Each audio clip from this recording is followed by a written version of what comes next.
Hello, everybody. Welcome back to another episode of the Nemhaus podcast. I'm Brian Nemhauser. I'm Rachel Nemhauser. And for those tuning in for the first time, this season 2 of the Nemhaus podcast is dedicated to Rachel and I literally just having unrehearsed, unscripted conversations about what is necessary for us to get set up for our son, Nate, who has autism and is going into his final year of school. And June, he will no longer have that structure in place. And so we've talked a little bit about all the different things we have to figure out, but what we haven't really done necessarily well by my estimation, as someone who's a planner and likes to make sure we're prioritizing the right things, we haven't necessarily talked about the things that really have to be in place when that day comes. And so, Rachel, why don't you share with folks what we were just talking about? And then I said, wait, let's talk about it online. Right. Okay.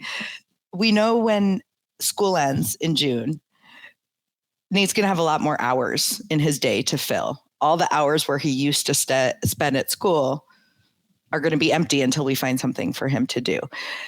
The something for him to do, though, to me is only a part of the issue, because to me, losing school or school ending is not just 6 hours of childcare gone. There was a lot going on at school that is, I think, a really important part of his life that is the part that I'm the most committed to trying to recreate outside of school. And that's this like feeling of belonging and feeling of community and feeling of like knowing all the people and knowing you can be yourself and knowing what to expect every day when you arrive and knowing that people miss you when you're not there. That is what is really on my mind the most when I think about school ending. And that's what I think we need to be talking about.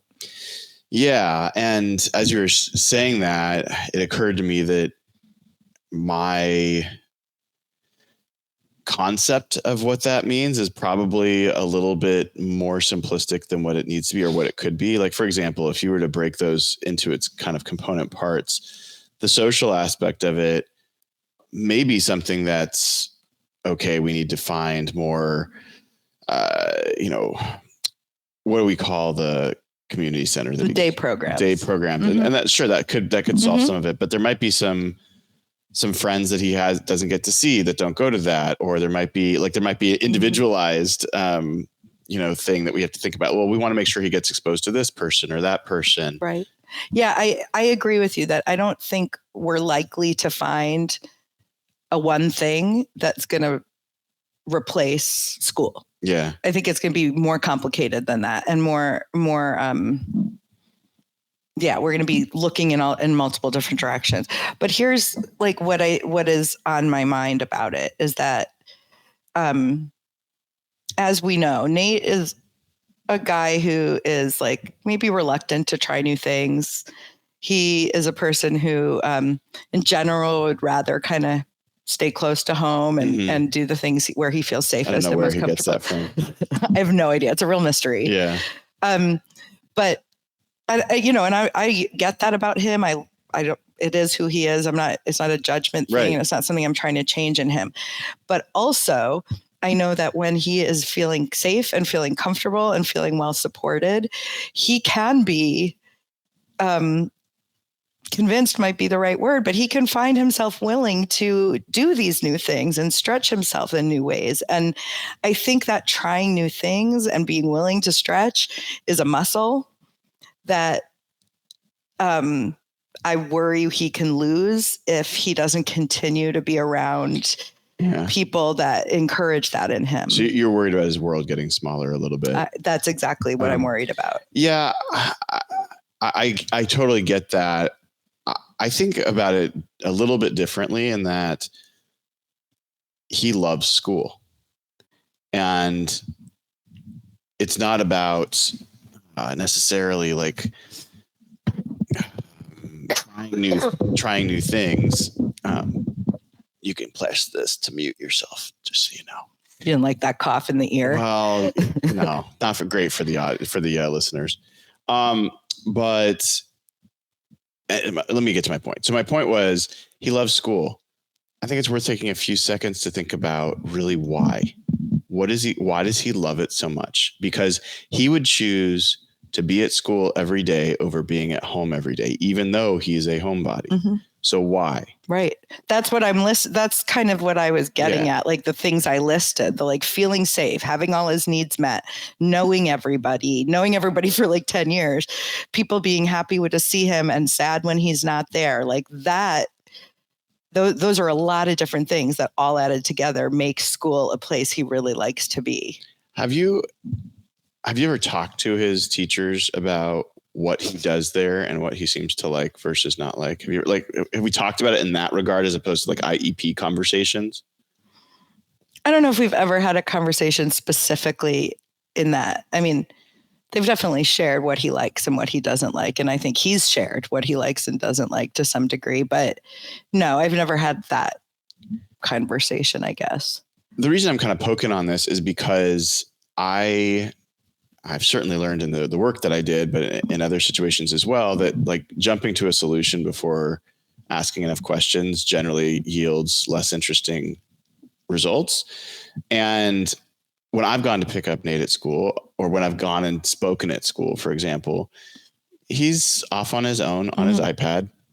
And I'm wondering how often that's the case, not at all judgmentally, but if for example, his general day at school is mostly him alone on his iPad, surrounded by other people he knows and feeling comfortable, then finding something that helps address that situation is different than if he's actually engaging in specific activities regularly that he really likes, or and I just don't know. Yeah, I don't. I mean, he has fought some of the transitions at school, and like there were times we had to help. Yeah, that's true. I mean, my inclination is that it's a combination of time where he is by himself with his iPad and time where he's being pulled in. And I think he's with people who he trusts and have the skill to know how to engage him and also know how to give him space when he needs it. Yeah.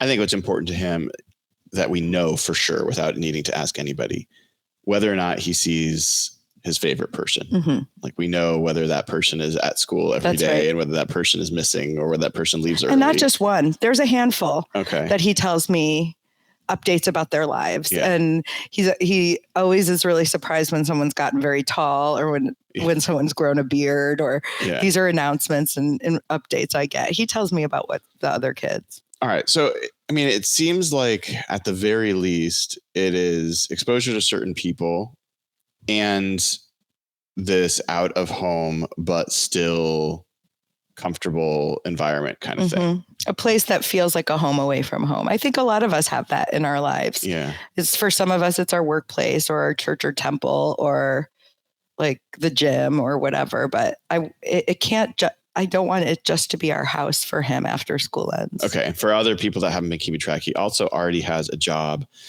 And we don't know, you never know with a job how long they last or how long all that will go, but he's doing 3 days a week, 2 hours per day.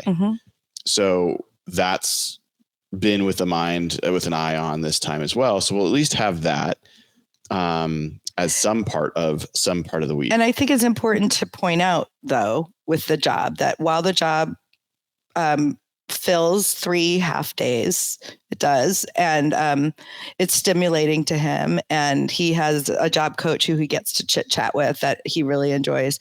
It does not meet almost any of the other things that I described at school. It's not social. It's not the same as people.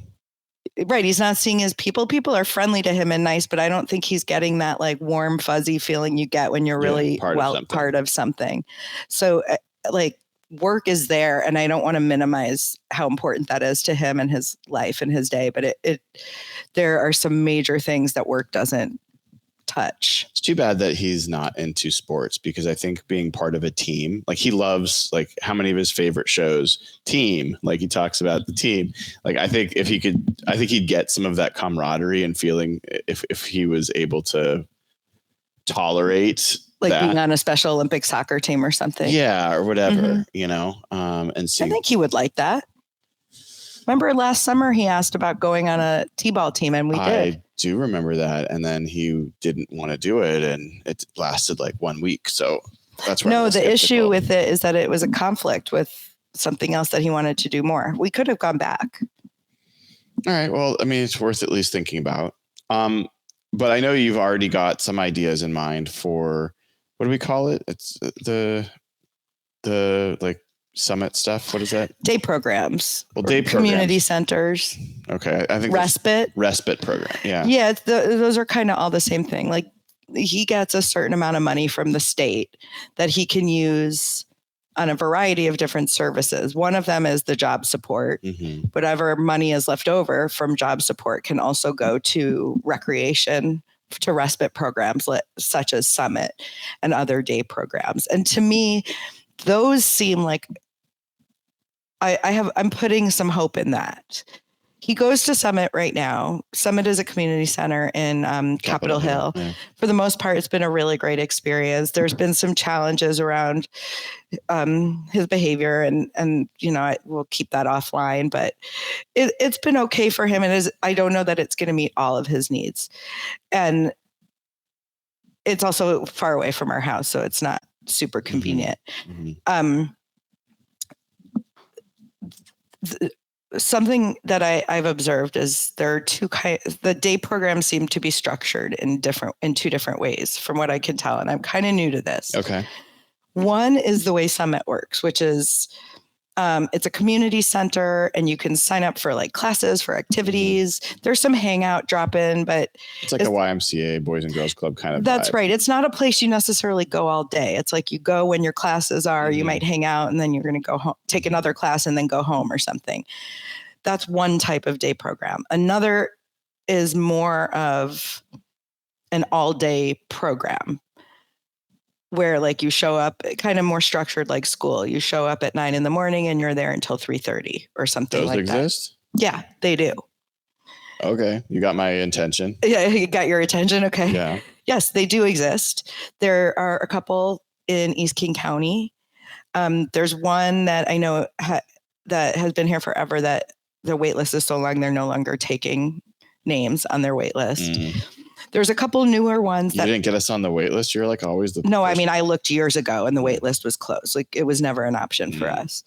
But there are a couple others that are potential for him, and that kids from his school are already going to. And the way they're doing it is they're going like maybe they'll go to school Monday, Tuesday, Wednesday, Thursday, and then instead of going to school on Fridays, they'll go to this day program.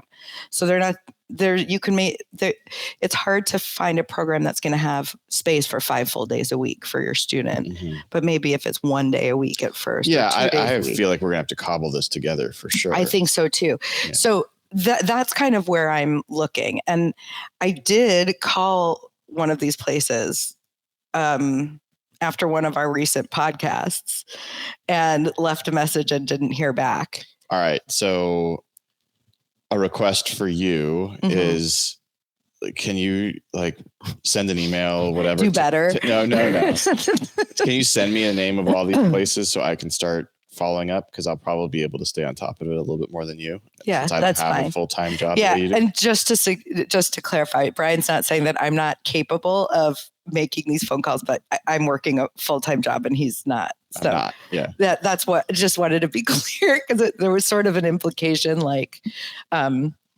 if I need something done right, I need to do it myself. I don't think that's the implication, but I think I'm going to have a higher degree of urgency about this than you are. That's probably true. Yeah. I mean, because actually, just let me explain that for a second. Like, and maybe I'm wrong. The reason I'm feeling like this is urgent is because we see every summer what it's like when Nate has like a lack of structured time. He is unhappy. We are generally unhappy. These things do not exist everywhere. There are wait lists. And we're probably going to need to have 3 to 5 things that we don't currently have work out in order for this. And it probably won't all be ready by the time even we need it in June. So, and then the ones that we do need will probably, like you're saying, need to get him starting to get acclimated before June. So it's not some whiplash thing. So I'm feeling antsy about the fact that we basically have 6 hours out of, that's not just 5 days a week, it's 7 days a week, 6 hours out of whatever 7 times 24 is, accounted for. And I agree. That's really not great. I will say I can see why the fact that I called a month ago and didn't follow up seems like a lack of urgency. Well, while also understanding a lack of time to follow up. But I think there's also like these phone calls, and maybe people out there listening will get this. There's like an emotional weight with them, right? I don't think I called. I think I filled out their online request, and it's like we have a history of not in a long time, but an early history in his life of asking for him to be able to participate in things and being told no, or him participating in things and being kicked out or asked to leave. So there's like, I think there's some PTSD or something that, or some emotion that those calls, those reaching out are not emotionally neutral is the first thing. And it's also like, anytime I have to make a call like that, it's because I'm remembering that, holy shit, school is ending in June. And so then there's like panic with that too. There's a bit of like denial, I guess, or like, it's easier to bury my head in the sand than make the phone call. I'm sensing that as well. And that's part of where, I don't have the same scars that you do. I certainly have some more recent than you do, I would say. And I've dealt with some of it better than others, I would say as well, but that's a conversation for another time. But, like getting back, I would appreciate it if you could just send me a quick email with the information, or at least the names, and I'll start following up on it myself. I will. And then it also occurs to me that I think part of what hasn't worked in some of these is Nate hasn't always had one-on-one support, and that there might be some things that open up if we get one-on-one support. Where he brings his own one. Well, so that could definitely be helpful in the place where he is now. That sort of counts on you being able to be safe at 1 to 4. Yeah. These other day programs. Say what 1 to 4 means. Oh yeah. So what we're talking about, sorry, that is a good question. Different people have different levels of support needs. Some people, many neurotypical students can be in a classroom with 1 adult and 25 kids and can do fine. Some kids need more adults and less kids, like maybe 1 adult and 8 kids, or 2 adults and 8 kids, which you would say is like a 1 to 4 ratio. If it's 2 with 8. If it's 2 with 8, right? So at the current community center where Nate spends time, they advertise themselves as being appropriate fit for people who can be safe in a 1 to 4 ratio, where there's 1 adult for every 4 participants. We know Nate in general does the best, or can be the most successful, when he's in a one-on-one setting where he has one caretaker or adult who's kind of dedicated to meeting his needs. And that many programs don't offer that. It's a really expensive service, obviously. Many of the camps and respites and recreational options that are out there, that's not available. The ones where he's been the most successful are the ones where that is available. My understanding is these day programs that I want to explore are for people with his level of need. Okay. But there's part of the reason I'm thinking about the one-on-one stuff is because there also may be time that's unaccounted for with these programs where we might need him with some supervision. Yeah. So, and we have access to that. Like those personal care hours, he gets 123 personal care hours a month. That he can bring personal care with him to anywhere he goes.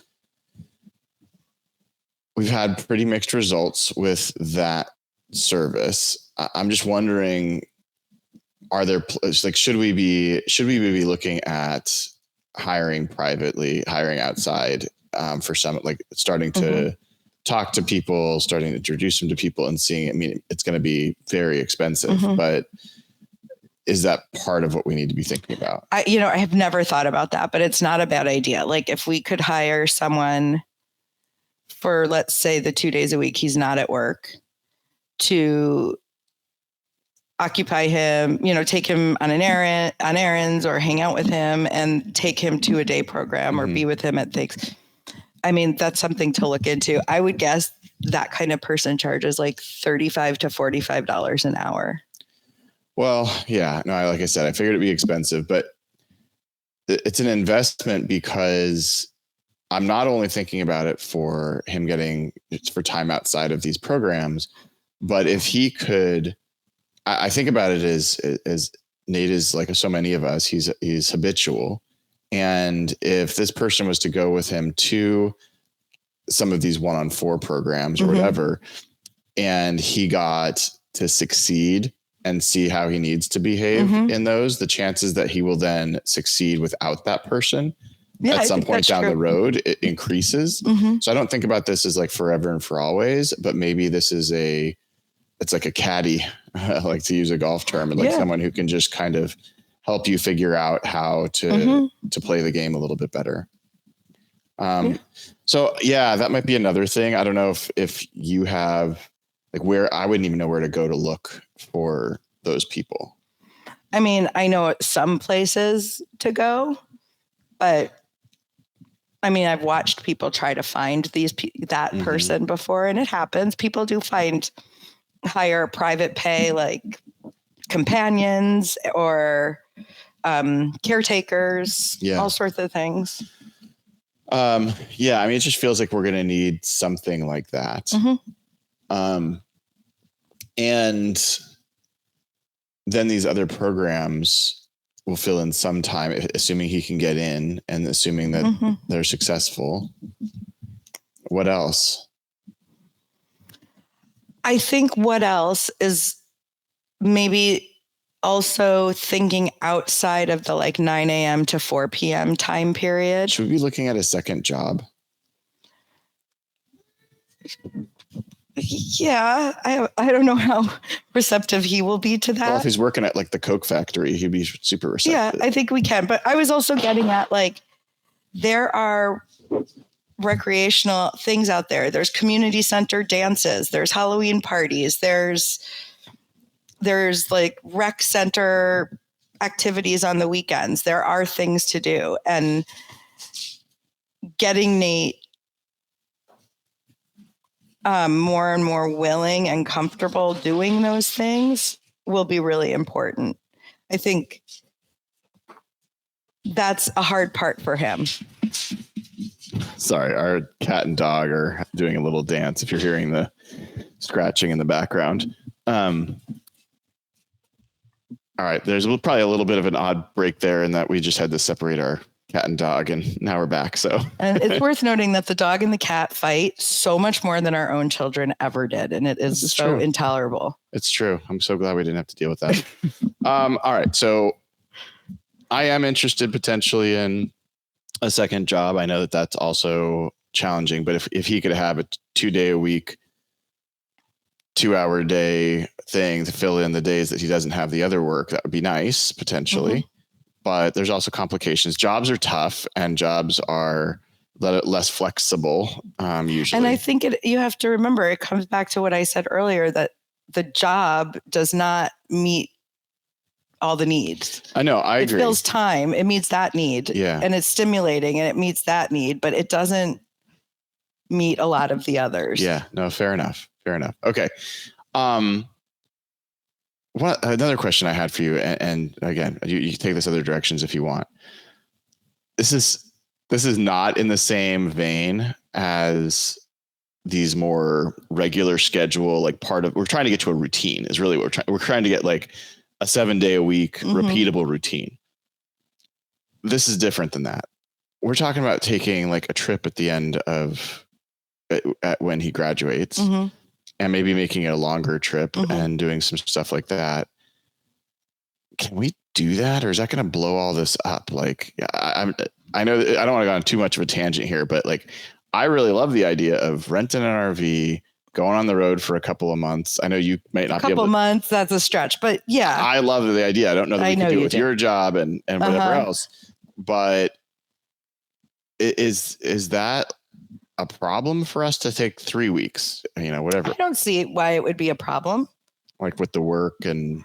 Well, I mean, sure, we'd have to ask his boss. I don't think they're going to say no. Right. And I think, there's the risk if we've by then hit a good routine with starting to get involved with something else, but we're not going to lose spots or anything. I don't think so. I mean, what I'm really hoping, and that we haven't done anything to make this come true yet, but what was recommended to me by his team at school, and I think it's the right approach, is that by the time school ends, he should be barely attending school. Mm-hmm. Like it should be slowly being phased out of his life this whole year. Yeah. And that, maybe on Monday, Wednesday, Friday, he's already leaving school early to go to work. Mm-hmm. Maybe on Tuesdays and Thursdays, he doesn't go and he goes to the day program, or maybe, we should be starting to gently phase school out already. Are there any other ideas or things that would help this time that we haven't talked about yet? I mean, play dates is the wrong word for an adult, but get-togethers with friends. Mm-hmm. Can that be once a month, even for friends that he doesn't see that often? But should we be trying to figure that out where he can go to their place or they can come here? Or like we did on his birthday, just meet up with a bunch of guys at a restaurant for pizza once a month.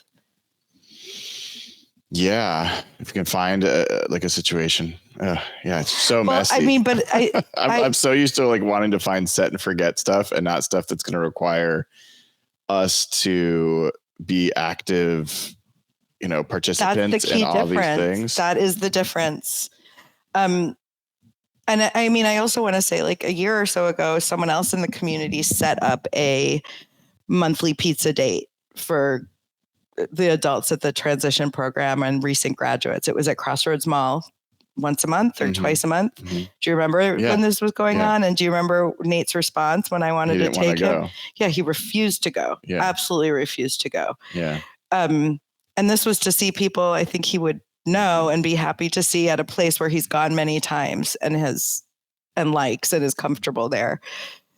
It's not as easy as just this is that is, I think, getting back to what I said at the beginning about that is my fear, that once school ends, it's going to be harder for us to get him to do those things. So along those lines, one of the other things that we probably need to think about is, okay, what if none of this stuff works? What if he is spending a significantly larger amount of time at home? Mm-hmm. How do we make that time more productive and less corrosive? And I don't mean corrosive in the sense that he's doing terrible things, but over time, his behavior erodes, his mm-hmm. happiness erodes, just mm-hmm. like anybody else that's isolated and doing the same thing every day and just doing screen time or whatever. That's the toughest thing to think about, but do we need to figure out how his time at home is more structured or better in some way? Yeah, I think that is something we have to think about. Exercise is a big thing that's on my mind. Like going for walks. Yeah, because he does that at school and he will lose that. I think there's benefit and reason that we should be doing that. Whether we can be successful at it, I don't know. Yeah. But I think it's important to be doing that for sure. So daunting. I know. So daunting. That's why we need this podcast. As much as we're hoping it's helping other people, we would avoid these conversations, not because we're irresponsible, but because it's overwhelming and we've got a lot of other stuff going on. So let's prioritize a little bit. Okay. What do you feel like of all the things we've talked about is most important? I think you should call we should be in exploring these day programs that are in our area that the other kids in his school are going to. Yeah. I think that's a really important. That feels the most step. promising. And if those can work, they fit the kind of criteria of we can figure out how to get him there. They'll figure out, how to structure the time. We'll figure out how to pick him up. And that will address some of the social stuff. It'll address some He'll have access that could take him. Right. To at least one way. Yeah. We'll figure that. And the other thing that I think we can be looking at that I hadn't thought about, but we could be looking to hire someone a few hours, not full time, sure, but no, definitely not. Like a couple days a week to be a companion or a helper. Like historically, Nate has not shown like a lot of excitement if a stranger comes in and tries to get him to do things. Yeah, that's why I'm a little less interested in the at home stuff. I mean, that's fine. I'm a little bit more interested in this idea of making him more successful outside the house. Yeah. Yeah, I think.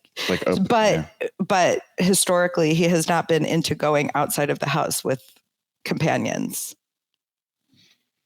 That's a separate problem. Like I can think of ways of where we could make it happen. Like, let's say it's at the community center he goes to right now. That's a 1-on-4. We could have the person just be there when he doesn't have to even know that this person is different. It's just going to be his person there. Yeah. They'll know it. And now they just show up at all his plays. Yeah. And that person will really become friends with him and really be enamored with him. And they'll get used to each other. That way. It's not and a then, bad idea. And so it's not even has the pressure. Yeah. Yeah. Hold on. We got a call from Nate. We'll be right back. All right. We're back. So yeah, we could have someone meet him that way or whatever. But so those are two things.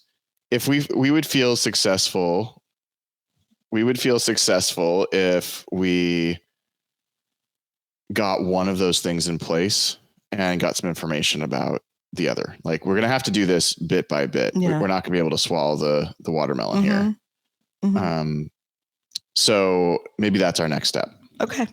We'll report back. I feel like we have the 6 people listening to our podcast are going to hold us accountable. I mean, with all the pauses in between, we're probably down to 5 at best. If I give everyone here permission, if I see you, anyone listening, to say to me, have you done your things yet?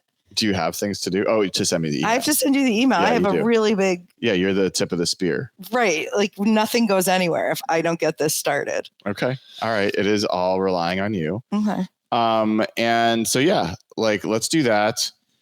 Let's see if we can make some progress there. And then we'll come back and talk a little bit more about what's next after that. And also I think we should fill people in on some of the housing stuff that we're making progress on and some of the debates and questions we're gonna have to figure out there. And I think we have some good ideas.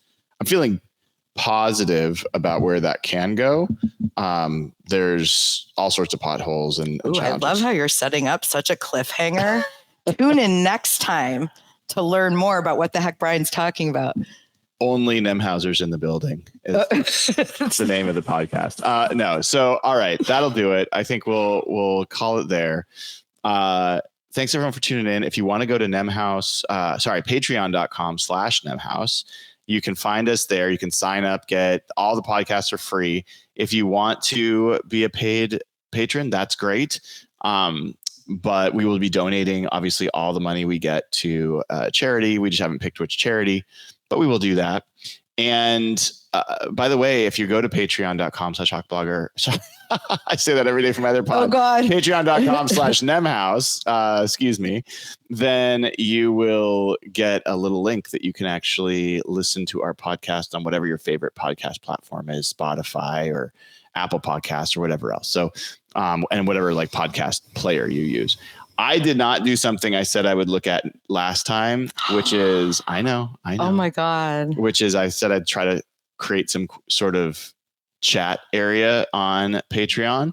I have not done it. I've thought about doing it and literally thought, nope, I'm not going to do that. So I'm doubly bad. It's not like I just forgot. I just didn't do it. I will try to do that. Try is the wrong word. I will do that. And we'll get that set up for folks, but appreciate you. I hope you're all doing well, and we'll be back with you hopefully relatively soon. I'm Brian Nemhauser. I'm Rachel Nemhauser. This has been another episode of the Nemhouse Podcast.